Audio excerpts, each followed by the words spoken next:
안녕하십니까. 안녕하십니까. 5월 7일이네요. 예, 5월 7일 토요일 공개 라이브 방송 시작합니다. 어서 오십시오. 예, 안녕하세요. 네, 어서 오세요.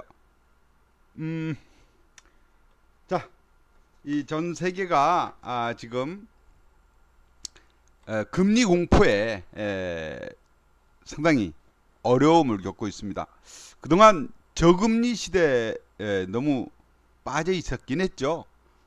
뭐 각종 이제 위기 때마다 돈 풀기가 계속 어, 시장을 좀 뭐 이렇게 구해내는 듯한 그런 정책들이 이어졌었다라면 이제는 그 풀렸던 돈을 다시 회수하겠다는 정책으로 가고 있습니다. 일단 미국이 3월달에 금리를 처음으로 올리기 시작했고요. 그 다음에 제로금리가 이제 끝난 것이죠. 또 어제 그제 FOMC에서 빅스텝 50bp의 금리 인상을 했습니다. 그러면서 시장이 계속 금리 압박을 받아가면서 약세 흐름을 쭉 보여왔는데요. 지난 밤새 이제 미국 뉴욕 증시에서는 이 고용지표가 발표가 됐습니다. 고용지표. 그러니까 비농업 부문에서 이제 신규 고용이 얼마나 이루어졌냐 뭐 이런 건데요. 예상보다 많이 고용이 됐어요. 42만 건. 예상은 뭐 38만 건, 40만 건 정도였는데. 자, 그러면서 미국 경제가 아, 지난 이제 3월달 FOMC에서 금리 인상시키고 당시에 이제 또 그 이후에 나온 게 1분기 GDP가 마이너스 성장을 했고 뭐 이런 것들이 이거 금리 인상이 이거 지금 시장에서 못 받아들이지 않겠나 하는 위험으로 좀 시장에서 걱정을 했었지만 파월 연준 의장 저, 금리 인상 계속 추진을 했단 말이에요. 근데 그 금리를 끌어올렸음에도 불구하고 고용이 좋더라는 얘기입니다. 예, 고용이 좋다라는 것은 시장이 잘 돌아가고 있다라는 얘기거든요. 그렇죠? 공장이 멈추고 일자리가 줄어든다면 그거는 뭐 경기가 어렵다는 얘기가 되겠지만 여전히 금리를 올리고 압박을 했음에도 불구하고 일자리 수가 늘어났다? 긍정적으로 받아들이는 거죠. 그런데 말입니다. 주식시장이 강세장일 때는 악재라고 생각되는 재료가 터져 나왔음에도 불구하고 이것을 호재로 해석을 해버려요. 그러면서 상승을 합니다. 그런데요, 약세장에서는 거꾸로 나오죠. 분명한 호재죠. 고용 늘어났잖아요. 그죠? 호재인데 이거를 악재로 둔갑시켜 버립니다.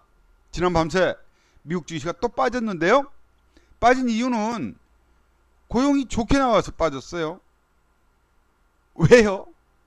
고용이 좋다는 거는 앞으로 연준이 긴축을 더 긴축을 진행을 해도 되겠다. 미국 경제가 충분히 흡수할 만하다. 이렇게 해석이 된 겁니다.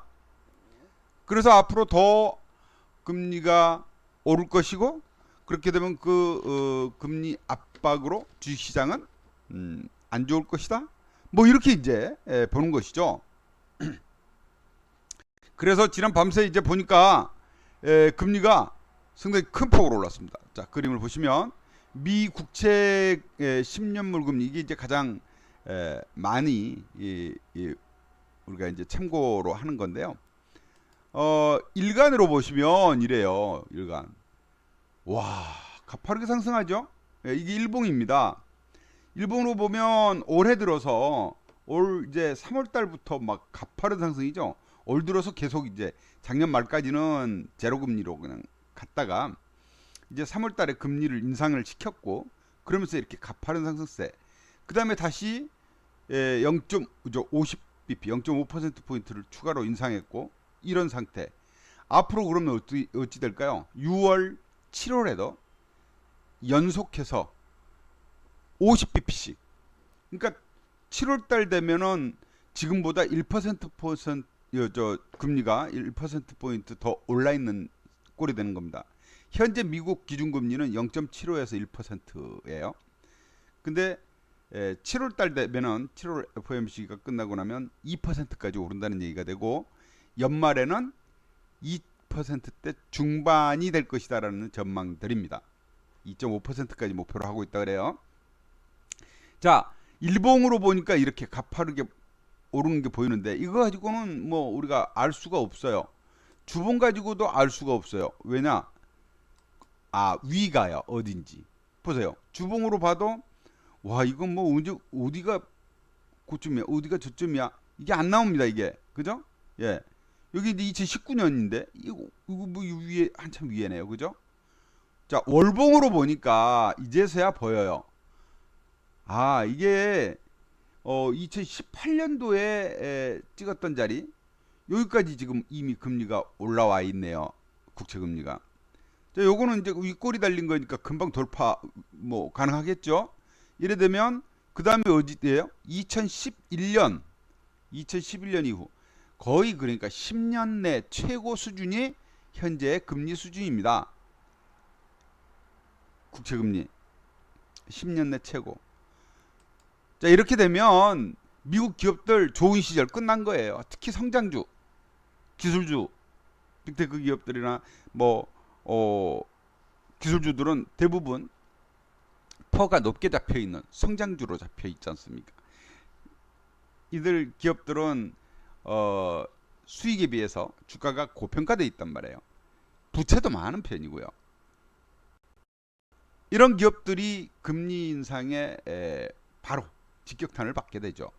그래서 나스닥 지수가 이렇게 하염없이 빠지고 있는 겁니다.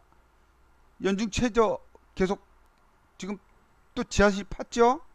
어제까지만 해도 이거 그래도 전저점이니까 여기서 반등 들어오면은 그래도 저점 지지되지 않을까 했겠지만 밤새 또 빠졌습니다. 지하실이 어딜지 몰라요. 자, 주봉으로 볼까요? 나스닥 주봉으로 보니까 또 내려오네요. 자, 올 들어서만 나스닥 지수는 올 들어서만 23%가 빠졌습니다. 23%가 폭락. 연봉으로 보니까 24%가 폭락을 했어요. 이제 급락을 하다 보니 또 주간으로 보니까 5주 연속 뭐 한복이 크게 그것도 이어지고 있는 중입니다. 지지선이라고 우리가 볼 수 있는 그래프로 이제 본다면 말입니다. 전 저점은 이미 깨져버렸고요. 그죠? 전 저점은 깨졌고, 그 다음 지지선으로 읽을 수 있는 자리는 뭐 우리 기대를 한다면 12,000 정도? 뭐 수치적으로, 숫자적으로 12,000선 정도가 기대해 볼 수 있을 정도고요. 이동평균선 기법으로 보면 이게 이제 120선입니다. 120주 이평선 이미 깨졌어요. 기술적 분석으로 보면 200선까지도 내려온다고 보는 것이 교과서적인 기법입니다. 이 정도까지 내려온다면 이건 충격이 상당히 크겠죠. 네, 뭐 11,000도 깨진다는 얘기니까 이제 일단 심리적 지지선인 12,000선 지지 여부 좀 바라봐야 되는 그런 수준인데, 이미 12,000원 장중에 깨졌어요. 어제 저점이 이미 11,990까지 떨어졌으니까요. 그렇다면 앞으로 미국 시장이 얼마나 더 내려갈지에 대해서는 그냥 막연히 봐야 알겠습니다. 낙폭이 컸다라는 것 외에는 호재가 없어요. 호재가 나와도 그게 악재로 둔갑이 되는 장입니다. 이런 시장이 지금 펼쳐지고 있다는 거 여러분들이 염두에 두시면서, 추락하는 것은 날개가 없다. 그죠? 어디가 바닥일 거라고 감히 예측하지 마시자. 지지선 바닥이라고 생각했던 자리 뚫고 들어가면 또 지하실이 나옵니다. 요즘 기법이 좋아서요, 지하실도 지하 1층만 있는 게 아니고 지하 7층 8층까지 있더라고요. 자, 그럼 S&P 500은 어떨까? S&P 500도 5주 연속 음봉이 나왔습니다. 5주 연속 음봉이 나왔고 전저점이 깨지는 이런 흐름이 나왔습니다. 주봉입니다. 예. 지난 밤새 아래 꼬리를 달기는 했지만 어찌됐건 저점은 더 내려갔습니다. 종가상으로도 이런 흐름이 나왔는데 이 S&P 500 지수도 2011년 이후 가장 긴 5주 연속 하락세가 이어졌다. 하락으로 마감을 했다. 올 들어서 14% 빠졌습니다. 올 들어서 14%. 이런 분위기, 이런 흐름이 기술적으로는 보면 여러분 이제 얘는 120선까지 내려가야 되잖아요. 그죠? 그러셨죠. 나스닥은 어땠어요? 나스닥은 120선이 이미 깨졌지 않습니까? 그죠? 주봉으로 나스닥이 더 많이 빠졌고 대형주의주의 S&P 500이 그 뒤를 쫓아가고 있고, 네. 그 다음에 조금 더 강한 이제 우량주 30개 종목의 다우지수, 예. 얘는 그래도 조금 더 기대를 조금 더 해볼 만한가요? 다우지수는요 주봉상으로 6주 연속 음봉입니다. 6주 연속 빠졌어요. 물론 올 들어서 가장 적게 빠지긴 했습니다. 10% 빠졌어요. 10%. 이런 상황이다라는 거. 자, 월봉으로 보니까 이런 꼴이에요. 이런 모양이에요. 상당히 모양이 안 좋죠, 그죠? 예, 이런 모양 나오고요. 예, 가장 많이 빠진 나스닥이 와 모양 안 좋네. 많이 꺾였네. 이게 보이시죠? 네, 보이십니다. 우리가 그 눈에 띄게 추세선을 볼 수 있는 게 이게 그물망 차트라는 게 있어요. 지금 나스닥 지수를 보면 이 그물이 파란 그물이죠. 빨간 그물일 때 주식하라는 거거든요. 빨간 그물 위로 그러니까 그물망 위로 주가가 올라와 있을 때 주식을 하면 수익이 나는 거예요. 근데 그물 아래로 떨어지면 하지 말라는 신호예요. 수면 아래로 떨어졌다는 거거든요. 자, 그래서 회복을 못하고 회복하는 듯 하더니 쏘김수 맞고 다시 떨어지면서 그물이 이렇게 넓을 때 계속 침체거든요. 좁혀졌을 때는 이평선이 좁혀졌다는 얘기예요. 변곡점이고요. 여기에서 그물이 좁혀졌으니까 위로 치고 올라야 되는데 거꾸로 아래로 치고 내려갑니다. 이거 완전 이제 요꼴이죠, 요꼴. 그죠? 이때 꼴. 예. 그물 아래에서는 주식하지 마라. 지금 약세장이다. 저점이다. 요거 보여준 거예요. 네. 쉽게 표현 여러분들이 이해를 돕기 위해서 그물망 차트를 보여드렸습니다. 저는 별로 뭐 신뢰하지는 않습니다만 시각적으로 효과가 있으니까. 전에 제가 이제 나스닥 지수를 기술적 고점 여기를 돌파하느냐를 봐야 된다고 이거 해놨던 표시입니다. 돌파 못하고 죽어버리잖아요. 이런 상황이다. 이걸 이제 여러분에게 이제 보여드리는 것이고, 금리를 인상할 때는 말입니다. 그 전에 그럼 한국 코스피는 어떨까요?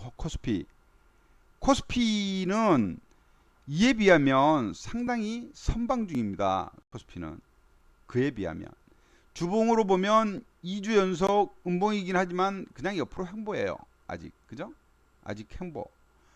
그런데 이 바닥권을 얼마까지 다질까? 어디가 그 진정한 저점으로 믿을만 할까? 사람들은 대부분 이 장기간의 바닥권으로 보고 있습니다. 그래서 2600, 2600원 깨지지 않을 거야. 그냥 막연한 기대를 합니다. 요게 2600 라인이잖아요. 그죠? 2600 선은 박스권 하단선으로 무너지지 않을 거야. 라고 증권사 애널리스트들도 분석 글을 올리고 있습니다. 근데 제가 아까 뭐라고 그랬습니까? 바닥 밑에 지하실이 있더라. 그죠? 미국 증시는 지하실 보고 내려가더라. 한국 시장이 최근 상당히 강합니다. 미국 증시가 3% 4% 오르락 내리락 하고 있음에도 한국 증시는 탄탄한 움직임을 보입니다. 어제도 아시아 증시 중에 가장 탄탄함을 보였어요. 그죠? 뭐 홍콩이나 대만, 중국 증시에 비해서 상당히 그 안정적인 모습을 보였지 않습니까? 어제 중국 증시는 마이너스 2.16%로 끝났고 홍콩은 마이너스 3.8%로 끝났습니다. 대만도 마이너스 1.7%로 끝났는데 우리 코스피는 마이너스 1.2%로 가장 안정적인 모습을 보였어요. 근데 이게 언제까지 갈 것인지 누구도 장담하지 못하겠죠. 불안합니다. 불안합니다. 또 미국 증시가 빠졌으니 다음 주 우리 옵션 만기가 있죠. 옵션 만기주 어떤 그림을 그려질지 현재까지 누적된 외국인의 파생 포지션은 하방이 비중이 더 크게 잡혀 있는 그런 그림이에요. 당연히 하방으로 가겠죠. 우리 증시가 제가 누차 여러분들에게 뭐 장중에 글로 올려드리는 게 있습니다. 삼성전자가 못 가면 우리 ELW는 특히나 뭐를 기준으로 합니까? 코스피 200 지수를 기준으로 하잖아요. 미국으로 치면 S&P 500이겠죠? 코스피 200 지수. 코스피 200 지수가 기준값입니다. 그죠? 예, 이것을 기준으로 해서 선물이 있고요. 예, 선물 지수가 있고요. 이게 이제 현물이죠. 코스피 200 지수가. 대한민국의 대형 우량주 200개 종목을 지수로 한 겁니다. 이 안에서 가장 큰 비중은 역시 누가 뭐래도 삼성전자겠죠. 삼성전자가 코스피 200에서 차지하는 비중이 거의 뭐 25%, 30% 가까이 됩니다. 네, 20%가 넘어요. 그러니 삼성전자의 움직임이 절대적이지 않을 수가 없습니다. 20%가 넘는데 얘 혼자. 예, 시가총액 규모가 그렇습니다. 자, 그런데 삼성전자의 현재 주가는 어떻습니까? 완전 역배열 상태에서 헤어나지 못하고 있습니다. 그죠? 엊그저께 조금 바짝 올렸어요. 이거 올린 게 이재용이 삼성 임원들한테 주식 사라. 네. 임원들이 회사 사랑해야 된다. 그러면서 주식 사라 그래가지고 분위기 반전을 좀 했죠. 외국인도 따라서 사는 듯 했어요. 그런데 외국인이 과연 삼성전자를 샀을까요? 오히려 제가 보기엔 그래 너네 사라. 나는 팔아먹을게. 찬스다. 보세요. 이 처참한 현실. 이 반짝 150만 주 살짝 사는 듯 했죠. 그전에는 500만 주, 400만 주, 막 300만 주 팔아먹던 애들이. 요거 눈꽃만큼 하더니 어제 또 어땠어요? 400만 주 넘는 순매도를 보였습니다. 어제. 이래 외국인이 어마어마한 매도세를 계속 가져가고 있어요. 이게 이제 그림으로 조금 더 넓혀서 보면 외국인 매도세 보십시오. 이게. 와. 그죠? 어제고요. 기간별로 보면은요. 최근 6개월 동안을 볼까요? 보니까 올 들어서 2월 달부터 매도하기 시작한 빨간 선입니다. 외국인 보십시오. 계속해서 팝니다. 기관 역시 올 들어서 계속 팝니다. 받아내고 있어요. 동학개미들이 받아내고 있죠. 동학개미들이. 여기가 어디예요? 삼성전자가 10만 전자가 되느니 마느니 꼬드길 때입니다. 여기가. 예. 8만 원 찍었을 때예요. 이 8만 원 근접해 가니까 외국인들이 팔기 시작을 했고요. 그죠? 기관은 올 초부터 계속 팔아듣게 버렸죠. 이거들이 다 받아 먹었습니다. 근데 이게 동학개미들 좋은 일 나라고 주가 올리겠습니까? 얘들이 먹어야죠. 이들이 사줘야 됩니다. 기관 외국인이 사 들어와야 되는데 기관도 팔고 외국인은 막 그냥 대놓고 팔고 개인이 나 홀로 어제도 500만 주 넘게 샀네요. 이런 상황이다라는 거. 그래서 강조드리죠 제가. 삼성전자가 못 가면 지수 못 갑니다. 외국인이 팔면 지수 절대 못 갑니다. 그렇게 말씀을 계속 강조를 드립니다. 그렇죠. 어제도 외국인은 또 팔았습니다. 4,800억을 팔았어요. 기관도 3,000억을 팔고요. 선물도 또 3,500억. 이 기관 외국인의 매도 공세는 계속되고 있습니다. 여기에 옵션에서도 보니까 말이죠. 옵션, 콜옵션에서도 콜옵션 매수보다 풋옵션 매수가 훨씬 많아. 계약수로 보나 금액으로 보나.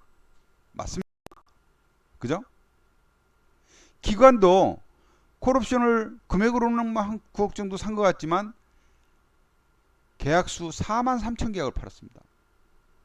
콜 엄청나게 팔아버렸어요. 네? 콜 엄청나게 팔았습니다. 풋은 안 팔았어요. 자, 이게 현실입니다, 여러분. 네. 개인만 주구장창 상방으로 시장을 받대주고 있습니다. 이런 상황이에요. 외국인이 안 사주는 어렵습니다를 그래서 말씀을 드리는 거고요. 이런 상황 대기업 금리 인상은 어떨 때 하냐면은 경기가 호황일 때 금리를 인상합니다. 경기가 막 뜨거워지면 그 과열을 시키기 위해서 금리를 인상하죠. 그러나 경기가 호황일 때 금리를 인상할 때는 사람들이 지금 경기가 좋구나를 확인해 주는 것으로 보고 주식시장이 더 세게 갑니다. 더 세게 달려요. 금리 이 주식시장이 꼭지를 찍을 때를 보면 금리 인상이 한참 진행돼서 금리의 꼭지 근처일 때 주식시장이 먼저 꺾입니다. 그런데 지금의 금리 인상은 경기가 호황이라서가 아니죠. 돈을 너무 많이 풀어서 물가가 너무 급등해서 전쟁이 터져서 코로나가 아직도 잡히질 않고 있어서 그 이유로 물가가 너무 오르니까 물가 잡으려고 그래서 금리를 인상시키는 거 아닙니까? 그것도 아주 가파른 속도로 금리를 올리고 있습니다. 만약에 미국이 요번에 이제 50bp 올렸지 않습니까? 다음 달 6월 달에 또 50bp, 7월 달에 또 50bp 올리면 3개월 동안 금리를 150bp, 1.5%포인트 올려버리는 겁니다. 석 달 동안. 이 충격을 과연 미국 경제가 다 흡수할 수 있을까는 지나나 봐야 알 것 같습니다만은 미국이 그만큼 다급해졌어요. 인플레이션율이 소비자 물가가 뭐 거의 10% 가까이 되고 있고요. 네? 우리나라도 지금 5% 가까이 되잖아요. 4.8%. 지금 전 세계적으로 뭐 유럽도 10% 가까이 되고 이 유가가 또 막 난리를 치니까 그죠? 유가가 가장 큰 원인이라 그랬잖아요. 기름 안 들어가는 데가 어디 있어요? 그래서 인플레이션 못 잡으면은 이 경기 침체로 더 깊어질 것 같다라는 판단 때문에 강하게 이렇게 금리 인상에 들어가는 겁니다. 과거에 경기 호황일 때 금리 인상과 다르다는 것 염두하셔야 되겠고요. 이게 만약에 금리 인상했는데 물가는 안 잡히고 금리만 오르면 어찌 될까요? 경기는 침체되죠. 그러면서 스태그플레이션으로 가는 겁니다. 근데 지금 전쟁이 빨리 끝나주고 물가가 잡혀야 되는데 만만치 않은 것 같습니다. 몰라요. 뭐 헝가리 대통령인가는 푸틴이 전승일인 이번 5월 9일 날 종전 선언을 할 것이다. 뭐 이런 얘기도 있는데 전쟁을 끝낼 것이다. 푸틴의 행동을 그 누가 아리요. 그죠? 그 누가 아리요. 그렇습니다.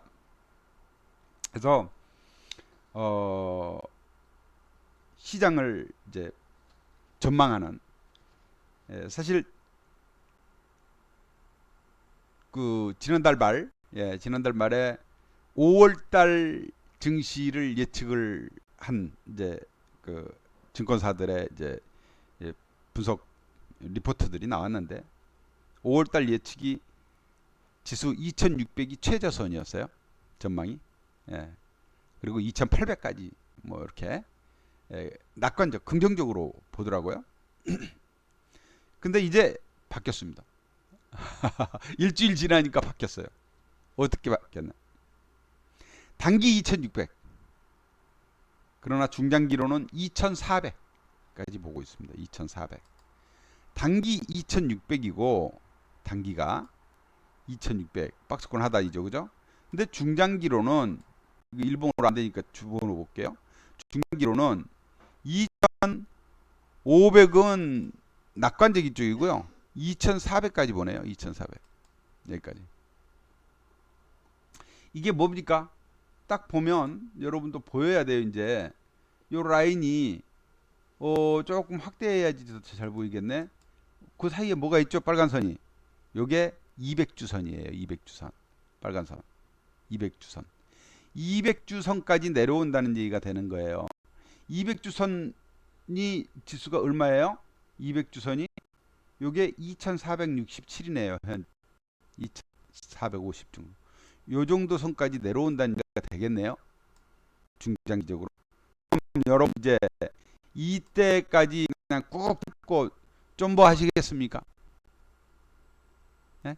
점 찍을 뭐 어찌 보면 뭐 한 200포인트 한 8% 정도 앞으로 빠진다는 얘기니까 많이 빠져 10% 지수로예요. 근데 여러분 지수로 지수로 그런 거라고요. 연초에 비해서 지금 딱 지수가 11% 빠졌거든요. 종합지수가. 나스닥은 23% 빠지는 동안 종합 코스피는 11%밖에 안 빠졌어요. 상대적으로 상당히 안정적인 모습을 보였어요. 그런데 이게 추가적으로 요만큼 더 빠진다고 생각해 보세요. 지금도 힘들어 죽겠는데 어찌 될까요? 그리고 폭 빠졌다가 바로 반등 치고 올라갈 시기가 아니에요. 지금 푹 빠지더라도 금리는 계속 고공행진할 것이고요. 금리 고공행진하는데 기업들 실적이 좋아질 리 만무할 것이고요. 그렇지 않습니까? 그렇다면 우리는 어떻게 해야 되나? 이게 문제 아니겠습니까, 여러분? 약세장에 대비를 해야죠. 약세장에도 우리는 주식시장을 떠날 수 없다면 돈 버는 방법을 생각해야죠. 중장기 대비를 하시라. 예, 그 얘기입니다. 중장기 대비를 하시라. 참고로 좋은 얘기 하나 해드릴까? 어떤 기사가 좋은 게 하나 나왔더라고. 이 국내에 예? 국내에 좀 글자 크기를 키우는 게 좋겠죠? 예, 좀 키워볼게요.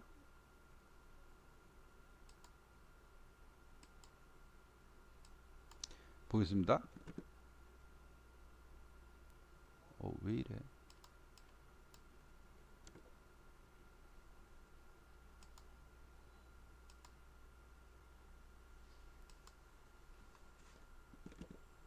국내 상장된 ETF 중에 여러분 ETF 아시죠? 예? 국내에 상장된 ETF 중에 상장 ETF 중에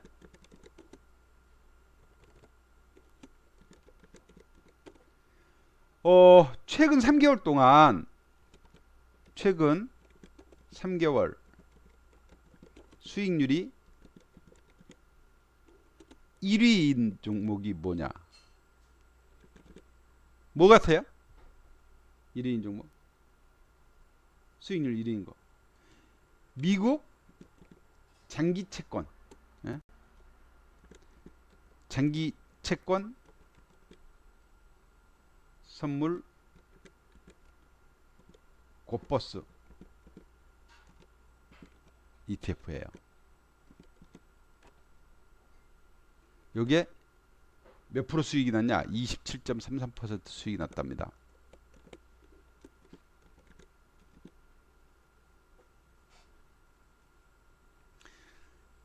이 장기 채권, 10년물 뭐 이런 거죠. 에? 그러니까 요건 뭐냐면 채권은 금리가 떨어지면 오르는 거거든요. 채권 가격은. 그러니까 미 국채 금리가 상승하는 것에다가 배팅을 했다는 얘기예요.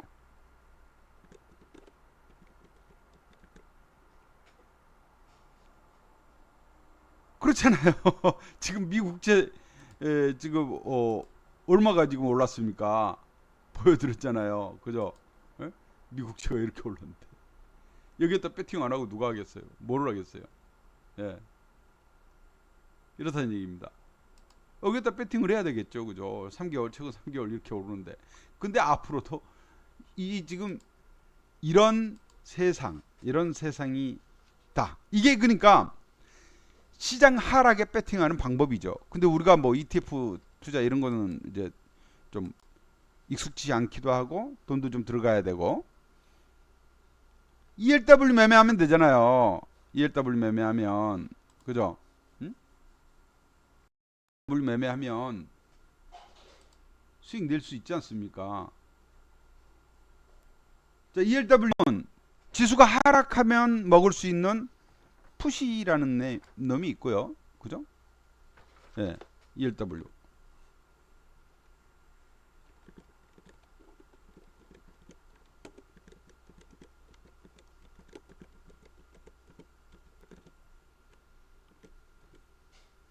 지수 하락에 풋.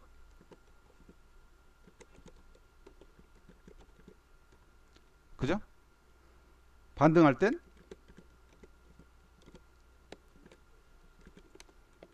콜. 이렇게 하면 되는 거예요. 그러니까 지수가 떨어진다고 무서워할 일이 아닌 거죠. 지수가 떨어진다고 풋 사면 되는 거예요. 돈 버는 거죠, 그러면. 자, 우리 방 지난 한 주 뭐를 했을까요? 우리 방 지난 한 주 결과 예. 지난 한 주입니다. 5월 3일 날 콜과 풋을 매매를 해서 100만 원씩 투자한 놈이 이렇게 해 가지고 예. 40만 원 수익을 냈어요. 4일 날은요. 풋으로 지수 하락에 20% 수익 냈어요. 20만 원. 어저께는요.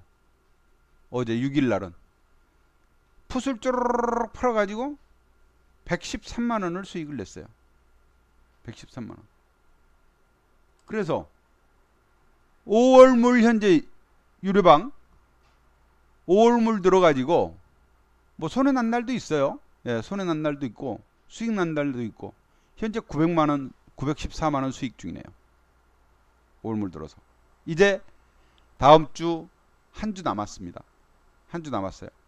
만기주가 아니까 예, 마지막 만기주 대비쳐야 되는데 일단 지수가 하방 쪽으로 기울고 있어서 뭐 저 시황 아침마다 올리는 시황 매일 참고하시는 분들은 김양균 대표가 지금 시장을 어떻게 보는지 충분히 아마 간파하시리라고 봅니다. 매일 아침 시황 쓰는 거 그거 쉽지 않아요, 여러분. 아마 이런 전문가도 이렇게 근면성실 노력 그죠? 예, 바지런하죠. 매일 아침마다 이렇게 써 올릴 수 있다는 것도 쉽지 않을 겁니다. 저는 매일 아침 이렇게 시황을 써 올린 지가 벌써 20년이 넘었습니다. 습관화되어 있어요. 안 쓸 수가 없습니다. 예, 원고료 받아가면서 쓰고 그래요. 네, 뭐 키움증권에도 그걸 올린 적 있고, 예, 작년 말부터는 이제 끊겼습니다만 원고료 수입이 그래요. 예, 항상 제가 이렇게 하다 보니까 시장의 큰 그림을 읽는 데에는 그 시황 쓰는 것만큼 좋은 게 없습니다. 눈으로 읽고 지나가는 것보다 손으로 쓰고 가는 것이 머리에 남는 또 이해력 모든 것에 비교도 안 될 정도의 효과가 나옵니다, 여러분. 네, 뭐 여러분 학교 다닐 때 공부해 보셔서 다 아시겠지만 이걸 여러분들 참고를 할 때 제가 여러분에게 강조드렸던 부분이 거예요. 이 그림 잘 기억하죠? 그죠? 자, 이게 이제 선물 1등이죠. 400에서 440 사이 박스권 장기 진행이 됐습니다. 예, 건 1년간 진행이 됐던 박스권 20년도죠. 이제 올해 들어와서 툭 한번 떨어지더니 370에서 400이라는 좁은 또 박스권이 형성이 됐었어요. 요게 2월 그러니까 1월 말 돼서 툭 떨어지더라고요. 그러더니 다시 350에서 370 박스권이에요. 이 350에서 370 박스권을 최근 들어서 한번 뚫더니 어제 또 뚫었어요. 어제 이제 348로 끝났죠. 다시 레벨 다운, 이걸 이제 계단식이라고 그러죠, 그죠? 예, 레벨 다운이 한 번 더 될 것인가? 봐야 되겠죠, 그죠? 자, 주봉으로 보겠습니다. 주봉으로 보면 상당히 중요한 자리라고 그랬죠, 그죠? 예, 2017년 고점, 지금의 저점. 이거 무너지면 레벨 다운. 여기 이제 300까지 간다는 소리 나올 겁니다. 예. 그래서 여기 지켜야 되는 자리예요. 지켜야 되는 자리입니다. 근데 이미 요게 350이라는 기술적 지지선 박스권을 하향 이탈을 시도를 하더니 또 시도하고 있어요. 다음 주 만기주인데 하방으로 쭈루룩 밀린다면 가능성 높겠죠. 예, 미국 증시도 빠졌고 그러면 레벨 다운이 되는 거죠. 저 밑을 향하여가 됩니다. 즉 단기 2600을 얘기하고 있고 중장기적으로 2400을 얘기하고 있는 증권사 리서치 또 애널리스트들의 전망처럼 그렇게 간다면 선물지수 300을 향해서 가는 거죠. 300을 향해서 가는 거예요. 그냥 별거 아니에요. 자, 이거 월봉으로 보시게. 요거도 제가 계속 말씀드렸던 거죠. 엘리어트 파동 이론으로 월봉으로 얘기하는 사람은 없지만 굳이 한다면 이렇게 보여드릴 수 있습니다. 그죠? 1파 상승, 2파 조정, 3파 상승, 4파 조정, 5파 상승 마무리가 됐다. 상승장이 마무리가 됐다. 크게 봤을 때 2002년, 3년, 그러니까 2002년까지 바닥을 찍고 지금까지 20년 동안 진행되어 온 상승장 마무리, 하락장 진입, A파 하락, B파 반등을 기다린다 그랬죠? B파 반등이 언제 들어올까? 여기서 들어와야 되는데 안 들어온다면 한 칸 더 내려가서 들어오겠네. 어디일지는 모르죠. 그죠? 그동안 상승 랠리 기간에 비하면 하락 파동이 꽤 뭐 길게 나오겠죠. 최소한 뭐 몇 년씩 걸리기도 하니까. 그렇죠? 그렇다면 A파 하락, B파 반등이 약올리게 들어왔다가 C파 하락까지 마무리를 지려면 앞으로 약세장은 제가 보기엔 빨라도 2, 3년 지나야 될 것 같습니다. 그 동안 주식시장을 떠나 있으실 분이라면 대안투자 생각 안 하셔도 좋은데 그때도 나는 주식시장 떠날 수가 없어. 나는 떠나지 못할 거야 라고 생각하신다면 약세장에 대응하는 투자 전략 여러분 가지고 있어야 된다는 겁니다. 그러기 위해서 여러분 ELW 매매를 제가 적극 추천을 드립니다. ELW 매매로. 아시겠죠? 아시겠죠? 자, 다음 주에는 월요일 날 중국의 수출 수입 무역수지 발표가 있습니다. 요거도 상당히 시장에 영향을 끼칩니다. 어제 중국 주식시는 2% 넘게 빠졌죠. 자, 10일 날은 우리나라 대통령 취임식이 있습니다. 과거에는 대통령 취임식 같은 날은 알아서 기관들이 사줬습니다. 뭔 말인지 아시죠? 주식 투자 오래 해보신 분들은 잘 아시리라고 생각합니다.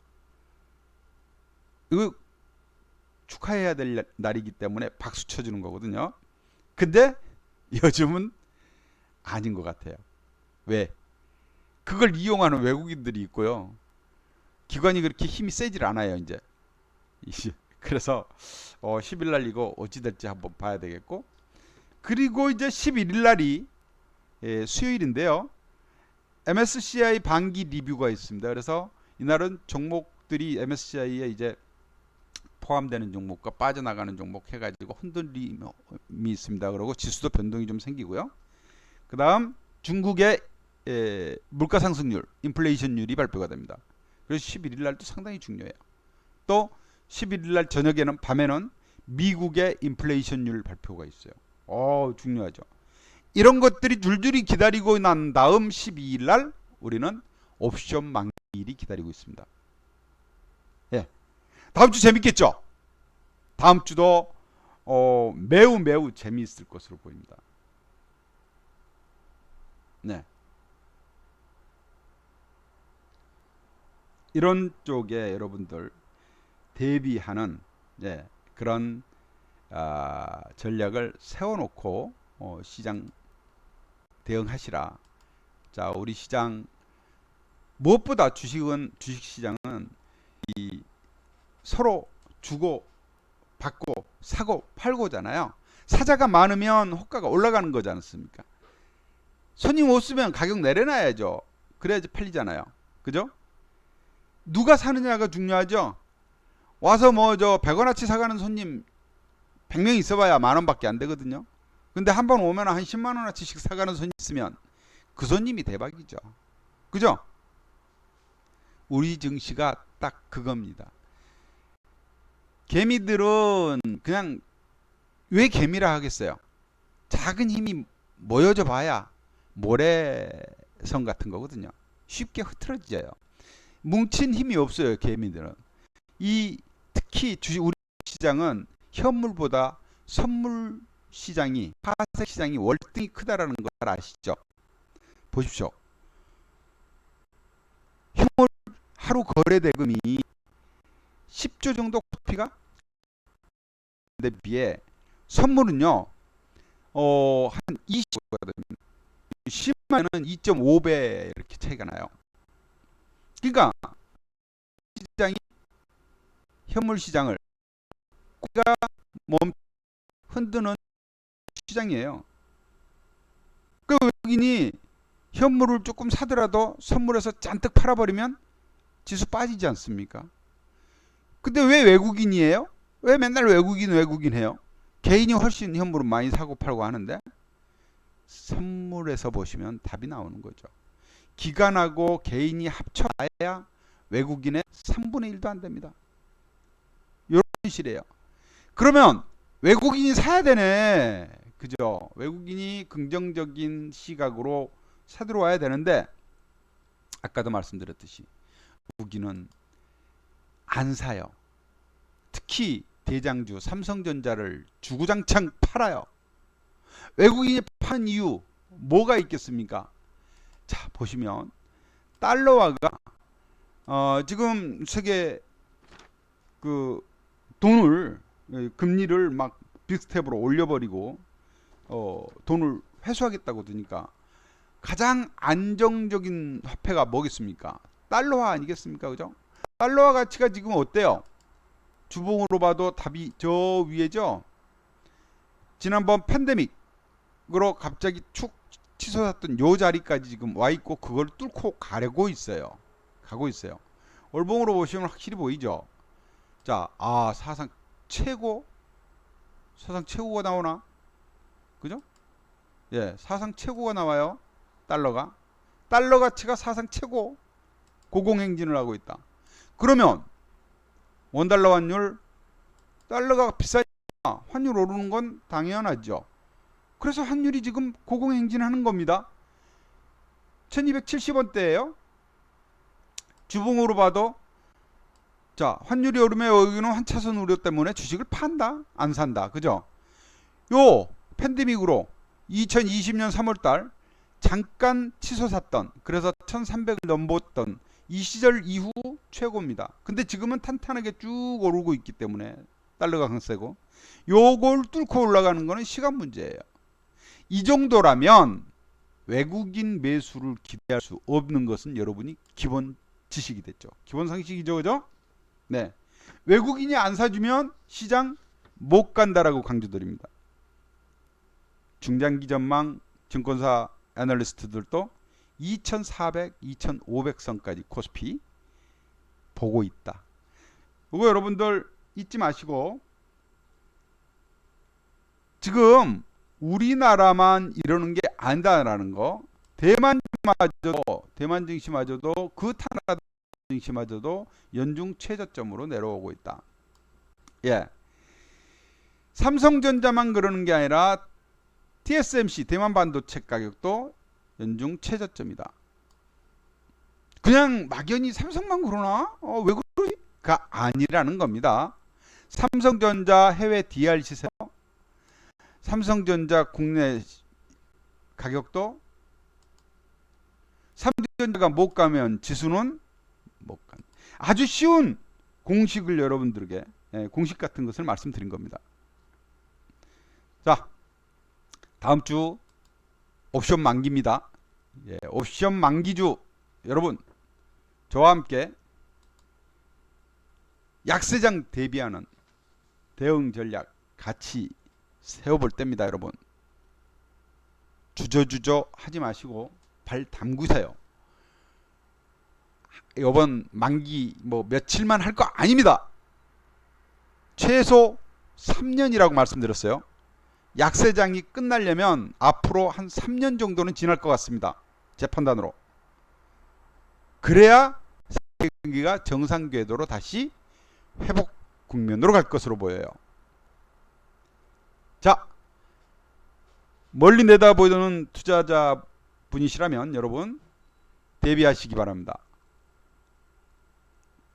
즐거운 주말 보내시고요. 월요일 아침에 반갑게 인사 나누겠습니다. 고맙습니다. 행복한 주말 되십시오. 물러갑니다.